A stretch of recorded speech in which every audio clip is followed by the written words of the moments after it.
Tofa labari da zafi-zafinsa kuna ina ne? Ana gaya muku yakin duniya na uku har ya riga ya fara.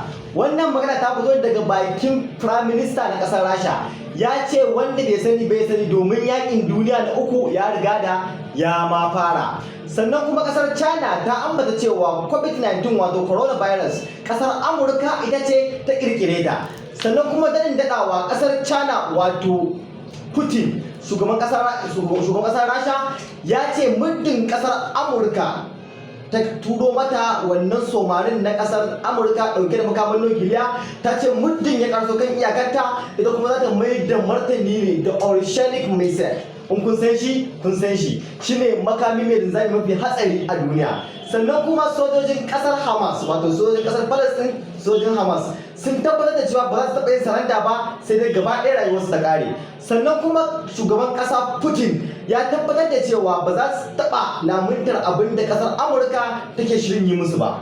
Sannan kuma Prime Minister na ƙasar India wato shugaban ƙasar Prime Minister ƙasar India ya ambata da cewa akan umarcin da ƙasar Isra'ila ta umarce shi da cewa kai ya sake ya ƙara siyan crude oil a hannun Rasha. Ya ce ba wannan maganar cinikayya da Rasha yanzu ma ya fara. Sannan kuma zan daɗawa Donald Trump ya tabbatar da cewa sun shirya tsaf domin fara yaƙin nukiliya.